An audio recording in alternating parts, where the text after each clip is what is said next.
Good evening मेरे प्यारे बच्चों, आपका मेरे channel study with mrs Poonam पर आपका स्वागत है। आज हम संस्कृत दिग्दर्शिका के चैप्टर 5 सुभाषित रत्नानी का अध्ययन करेंगे। बेटा चलिए तो बिना देरी किए हम इसे शुरू करते हैं। और यदि आप मेरे चैनल पर नए हैं तो प्लीज़ मेरे चैनल को सब्सक्राइब करें। भाषासु मुख्या मधुरा दिव्या गिर्वाण भारती तस्य ही मधुरम काव्य तस्मादपि सुभाषितिम। इसमें क्या कहा गया है? भाषाओं में मुख्य, भाषासु मुख्य, भाषाओं में मुख्य और मधुर दिव्य संस्कृत भाषा है। तस्य ही मधुरम, और उससे भी ज़्यादा मधुर उसका काव्य है। और काव्य तस्मादपि सुभाषितिम, और काव्य से भी मधुर उसका सुभाषितिम है। सुखार्थिनः कुतो विधा कुतो विधार्थिनः सुखम सुखार्थी व त्यजेद विधाम विधार्थी व त्यजेद सुखम। अब इसमें क्या कहा गया है? सुख चाहने वाले को विधा कहाँ? सुखार्थिनः कुतो विधा, सुख चाहने वाले को विधा कहाँ? कुतो विधार्थिनः सुखम, और विधा चाहने वाले को सुख कहाँ? सुखार्थी व त्यजेद विधा, जो सुख चाहते हैं वो विद्या को त्याग दें। जो विधार्थी व त्यजेत सुखम, और जो विद्या को चाहते हैं वो सुख को त्याग दें। जल बिंदु निपातेन क्रमशः पूर्यते घटः स हेतु सर्वविधानाम धर्मस्य च धनस्य च। अब इसमें क्या कहा गया है?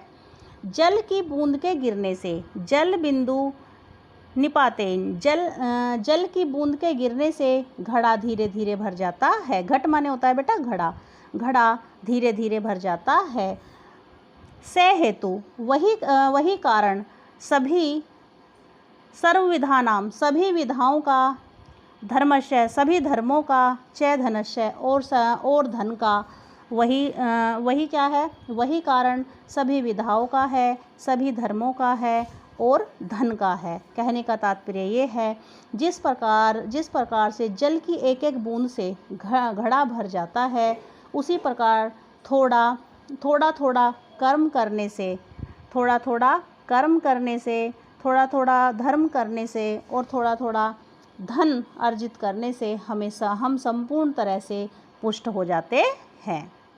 काव्य शास्त्र विनोदेन कालो गच्छति धीमताम व्यवसेन च मूर्खाणाम निंद्रया कलेहेन वा। अब इसमें क्या कहा गया है?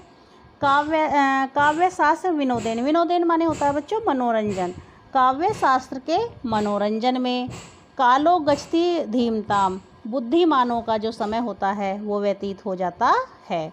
व्यवसेन च मूर्खाणाम, तथा मूर्खों का जो समय होता है वह निंद्रया, निंद्रया माने होता है सोने में, वो सोने में, और कलह माने होता है झगड़ा, और झगड़ा करने में व्यतीत हो जाता है। दोबारा देख लीजिए, काव्य शास्त्र के मनोरंजन में विद्वानों का समय व्यतीत हो जाता है। काव्य शास्त्र के मनोरंजन में बुद्धिमानों का समय व्यतीत हो जाता है तथा मूर्खों का समय सोने में और झगड़ा करने में व्यतीत हो जाता है।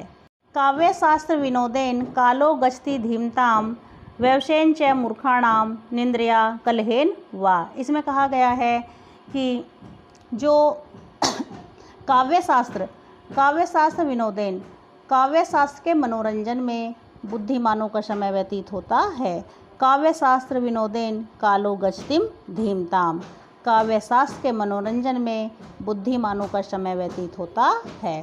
तथा व्यवसेन च मूर्खाणाम, जो मूर्ख होते हैं उनका समय निंद्रया कलहेन वा, जो मूर्ख लोग होते हैं उनका समय सोने में और झगड़ा करने में व्यतीत होता है। एक बार दोबारा देख लीजिए, काव्य शास्त्र के मनोरंजन में बुद्धिमानों का समय व्यतीत होता है और मूर्खों का समय सोने में और झगड़ा करने में व्यतीत होता है।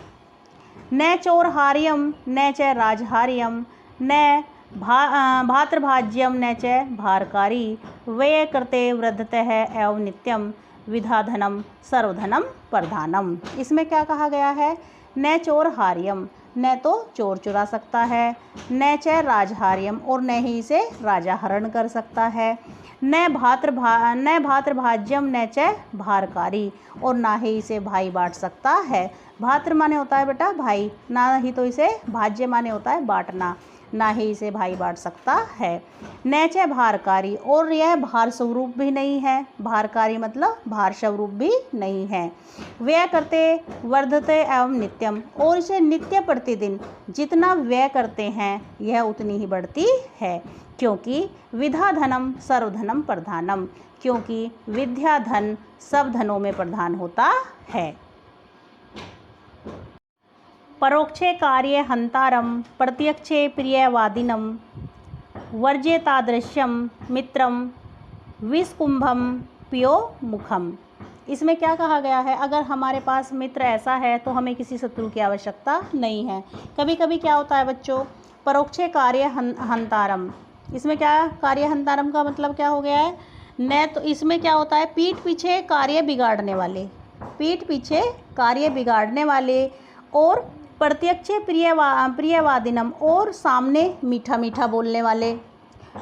वज्रियतादृश्यम ऐसे लोगों को त्याग देना चाहिए, क्योंकि वो ऐसा विष का कुंभ है या विष का घड़ा है। ऐसा मित्र जो होता है वो क्या है, ऐसा विष का कुंभ है या घड़ा है जो पियो मुखम, जिसके सिर्फ मुख में ही दूध है।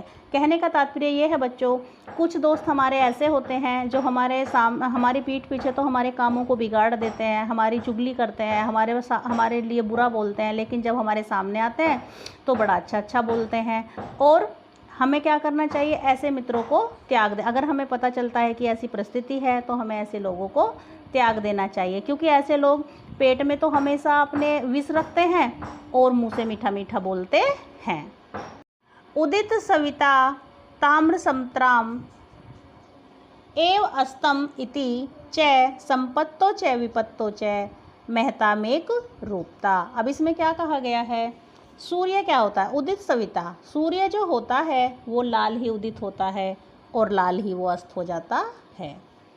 ठीक उसी प्रकार से संपत्ति और विपत्ति, संपत्तो च विपत्ति, संपत्ति और विपत्ति के समय जो महान व्यक्ति होते हैं, जो महान महापुरुष होते हैं, वो एक रूप रहते हैं। कहने का तात्पर्य ये है, जैसे सूर्य लाल ही उगता है और लाल ही वो अस्त हो जाता है, उसी प्रकार से जो महान व्यक्ति होते हैं वो संपत्ति में भी और विपत्ति में भी एक जैसे ही रहते हैं। उन्हें उस चीज़ से कोई फ़र्क नहीं पड़ता है, क्योंकि वो जानते हैं कि जैसे जैसे जिन परिस्थितियों में ये विपत्ति और संपत्ति पैदा हुई है, उसी परिस्थिति में एक ना एक दिन ये समाप्त हो जाएगी। विधा विधाया धनम मदाय शक्ति परेशान परिपीडनाय खलस्य साधो विपरीतम एतत् ज्ञानाय दानाय च रक्षणाय। अब इसमें क्या कहा गया है बच्चों, दुष्ट की जो विद्या होती है परिपीडनाय और खलस्य। अब हम जो इसका जो अर्थ है बेटा यहाँ तक देखेंगे, खलस्य तक, ठीक है। किस तरीके से करना है इसको, दुष्ट की जो विद्या होती है वो विवाद के लिए होती है, उसका जो धन होता है वो मदाय मतलब होता है बेटा घमंड, वो किसके लिए होता है, घमंड के लिए होता है। और उसकी जो शक्ति होती है परेशान परिपीडनाय, वो दूसरों को परेशान करने के लिए होती है। खलस्य साधो, अब क्या कहे, साधो विपरीत, अब क्या कहा गया, साधो विपरीतम एततः ज्ञानाय दानाय च रक्षणाय। ठीक उसके विपरीत क्या होता है, जो सज्जन लोग होते हैं उनकी विद्या किसके लिए, ज्ञान के लिए होती है, उनका धन दान के लिए होता है, और उनकी जो शक्ति होती है वो हमेशा दूसरों की रक्षा के लिए होती है। सहसा विदधीत न क्रियाम विवेक है परम पदम वरुणुते ही विषकर्मस्य कारिणीम गुणलुब्धः स्वयमेव संपद है। अब इसमें क्या कहा गया है, अचानक किसी कार्य को, जो भी कोई कार्य होता है हमें उसे अचानक से नहीं करना चाहिए। क्यों अचानक से किसी कार्य को हमें नहीं करना चाहिए, क्योंकि अज्ञान जो होता है, अविवेक से मतलब है हमारा अज्ञान से। जो हमारा अज्ञान, हम क्या करते हैं, जब हम किसी कार्य को बिना सोचे समझे करते हैं तो वो किसका, विपत्तियों का स्थान होता है, वो विपत्ति का कारण बन जाता है हमेशा। वरुणोते ही, अब हम क्या करते हैं, विचारशील व्यक्तियों को जो विचारशील व्यक्तियों की जो लक्ष्मी होती है ना, वह उन पर प्रसन्न होकर के उसका वर्ण कर लेती है। कहने का तात्पर्य ये है, हमें कोई भी कार्य बिना सोचे समझे नहीं करना चाहिए। जो हम बिना सोचे समझे अगर कोई कार्य करते हैं तो अज्ञानता से कोई कार्य कर लेते हैं तो वो हमेशा आपत्तियों का कारण बन जाता है। क्योंकि जो विचार से विचार करके कार्य किया जाता है, तो विचारशील व्यक्तियों को जो के पास जो लक्ष्मी होती है ना, वह उन पर प्रसन्न होकर के उसका वर्ण स्वयं ही कर लेती है। वज्रादपि कठोराणि मृदानि कुसुमादपि लोकताराणां चेतामसि को नु विज्ञातुम महर्तिम। अब इसमें क्या कहा गया है, जो वज्रादपि कठोराणि, जो वज्र से भी कठोर हो, जो वज्र से भी कठोर हो, मृदुनी कुसुमादपि, और जो कुसुम माने होता है फूल और मृदुनी माने होता है कोमल, जो वज्र से भी कठोर हो और फूल से भी कोमल हो। ठीक है। लोको ताराणाम चेतासी कोनु विज्ञातु मर्हति। अब इसमें क्या कहा गया है, इसमें क्या हो सकता है, असाधारण व्यक्तियों के हृदय को कौन जान सकता है। एक बार दोबारा देख लीजिए, जो वज्र से भी कठोर हो, फूल से भी कोमल हो, ऐसे असाधारण व्यक्तियों के हृदय को कौन जान सकता। परिणाति यह सुचरिते है पितरम पुत्रो, यद भर्तुरेव हितमिच्छति तत् कलत्रम, तन्मित्रम अपदी सुखे च समक्रियम यद एकत्र्यम जगति पुण्यकृतो लभन्ते। अब इसमें क्या कहा गया है, जो सच्चा क्या है कि पुत्र वही है, परिणाति यह सुचरिते, वही पुत्र है जो अपने सुंदर चरित्र से अपने पितरम मतलब अपने पिता को प्रसन्नचित रखता है या खुश रखता है। यद भर्तुरेव, और इसमें क्या क्या है, जो अपने पति के हित में, जो पत्नी अपने पति के हित में ही खुश रहती है, वह सच्ची स्त्री है। और वह मित्र, तन्मित्रमापदी, इसमें क्या कहा गया, वह मित्र जो सुख में और दुख में समान व्यवहार करता है, वह एकत्र त्रयम मतलब ये तीनों कौन कौन, सच्चा पुत्र, सच्ची पत्नी और सच्चा मित्र, ये तीनों इस संसार में उसी को प्राप्त होते हैं जो पुण्यकृतो लभन्ते, जो इस संसार में पुण्य करता है, यह उसी को प्राप्त होते हैं।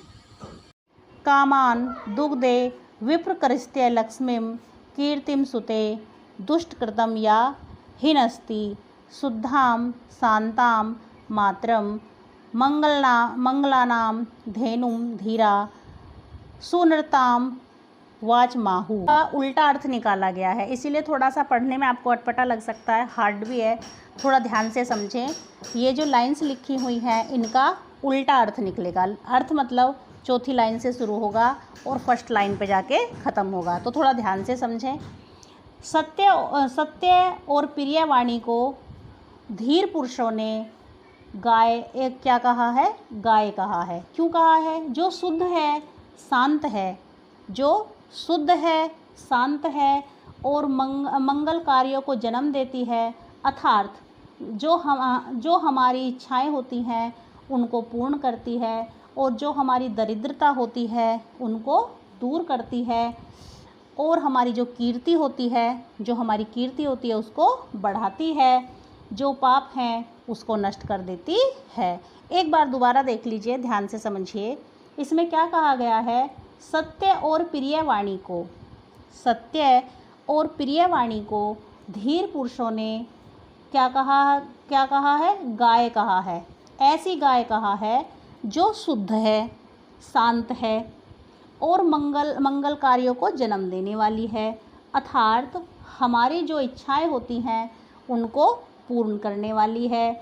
जो दरिद्रता है, जो हमारे पास हमारी जो दरिद्रता होती है, गरीबी होती है, उसको दूर करती है और हमारी कीर्ति को बढ़ा देती है।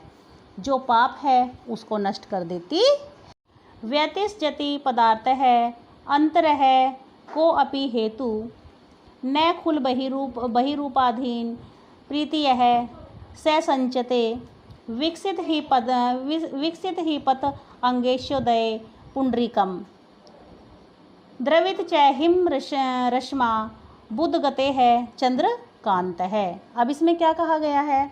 इसमें कह रहे हैं कि पदार्थों का विषय तस्जित पदार्थानांतर का क्या मतलब है? पदार्थों का कोई आंतरिक, पदार्थों के मिलने का कोई आंतरिक कारण जरूर होता है, क्योंकि निश्चय ही न खुले है, क्योंकि निश्चय ही जो प्रेम होता है वह बाहर कारणों पर आश्रित नहीं होता है। विकसित ही, अब इसमें क्या बताएगा? क्योंकि सूर्य के उगने से ही कमल खिलते हैं, क्योंकि सूर्य के उगने से ही कमल खिलते हैं। और चंद्रिका, चंद्रिका क्या है? चंद्रमा जो होता है, जब चंद्रमा उदित हो जाता है, जब चंद्रमा उदित होता है तो उसकी चंद्रकांत मणि जो होती है वो पिघल जाती है। इसीलिए पदार्थों के मिलने का कोई ना कोई आंतरिक कारण अवश्य होता है। बेटा ये हार्ड है थोड़े से, एक बार दोबारा देख लो, एक बार मैं दोबारा बता देती हूँ। पदार्थों को कोई आंतरिक कारण, पदार्थों को मिलने का कोई ना कोई, जो पदार्थ मिलते हैं तो उनका मिलने का कोई ना कोई आंतरिक कारण अवश्य होता है। निश्चय ही जो प्रेम होता है वह बाहरी कारणों पर आश्रित नहीं होता है, क्योंकि सूर्य के उगने से ही कमल खिलते हैं और चंद्रमा के उदित होने पर जो चंद्रकला मणि होती है वो पिघल जाती है। इसीलिए पदार्थों के मिलने का कोई ना कोई आंतरिक कारण अवश्य होता है।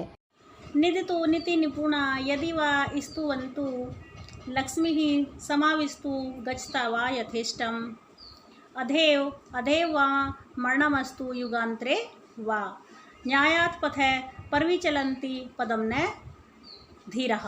अब इसमें क्या कहा गया है? इसमें कह रहे हैं कि नीति में निपुण जो लोग होते हैं, नीति में निपुण जो लोग होते हैं, चाहे वो निंदा करें चाहे वो प्रशंसा करें, लक्ष्मी समाविष्टु, और लक्ष्मी अपनी इच्छा के अनुसार आए या चली जाए, अधेव माँ मरणामस्तु, हमारी मृत्यु आज ही हो जाए या युगों के बाद हो, न्यायत्य पथे प्रवचलन्ति पदम न धीरा, जो क्या होते हैं, जो धीर पुरुष होते हैं वो अपने पद से कभी भी विचलित नहीं होते हैं। एक बार दोबारा देख लीजिए। नीति में निपुण लोग, चाहे नीति में निपुण जो लोग होते हैं, चाहे उनकी कोई निंदा करे चाहे प्रशंसा करे, वे अपनी इच्छा के अनुसार जो होते हैं, धन उनके पास आए या फिर चला जाए, उनकी मृत्यु आज ही हो जाए या युगों के बाद हो, न्याय के पथ पर चलने वाले जो धीर पुरुष होते हैं वो अपने पद से कभी भी नहीं विचलित होते हैं। ऋषियों राक्षसी माहू वाचमनम तत्रत्यो या योहिनी सर्व वेराणाम साही लोकस्य नृत्य है। अब इसमें क्या कहा गया है? इसमें कहा गया है कि मतवाली और अहंकारी वाणी को ऋषियों ने राक्षसी वाणी कहा है, जिसके कारण सभी प्रकार की शत्रुता का जन्म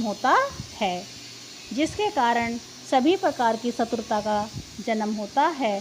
इसीलिए और क्या होता है संसार में, जिसके कारण संसार में भी विपत्ति होती है। एक बार दोबारा देख लीजिए।